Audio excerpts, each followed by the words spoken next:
चलो अब आपको हिंदी भाषा में बताता हूँ कि योगा के चार्जेस या मेरे चार्जेस क्या होते हैं, क्यों होते हैं।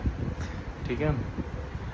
अब जैसे विष्णु भगवान शिव जी का ध्यान करते हैं और शिव जी विष्णु भगवान का ध्यान करते हैं, ये दोनों आपस में एनर्जी एक्सचेंज करते हैं। एक दूसरे का ध्यान जो भी व्यक्ति जो भी कोई किसी का भी ध्यान करता है ना, वो अपनी एनर्जी उसको दे रहा होता है। राइट। मैं किसी भी चीज़ का ध्यान करके, मान लो मैं नेम फेम और बहुत सारे पैसे का ध्यान करूँ, तो मैं उसी चीज़ से एनर्जी ले रहा हूँ, उसी चीज़ को यूनिवर्स की एनर्जी एक्सचेंज कर रहा हूँ, तो मेरे पास नेम फेम ध्यान आएगा। अगर मैं ज्ञान का ध्यान कर रहा होता कि मैं ज्ञानी बनूँ मैनिफेस्ट कर रहा होता, तो मेरे पास ज्ञान आता। राइट।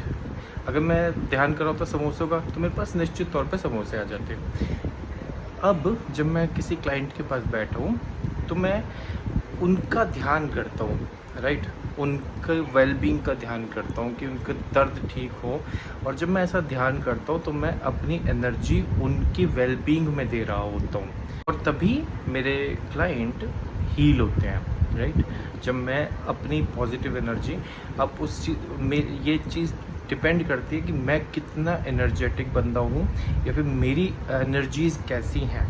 ठीक है। इस बात को समझना कि मेरी एनर्जीज़, मेरी ऑरा, मेरी वाइब्रेशंस कितनी प्योर हैं, कितनी अच्छी हैं, ये उस चीज़ पर पूरा निर्भर करता है। अगर मैं खा रहा होता मांस, मैं खा रहा होता दारू पी रहा होता, रोज़ सिगरेट उड़ा रहा होता, तो मेरी एनर्जीज़ नेगेटिव होती। मैं कर रहा होता मर्डर, तो मेरी एनर्जीज़ निश्चित तौर पर बहुत नेगेटिव होती। कोई मेरे को शायद पास भटकने भी नहीं देता। राइट।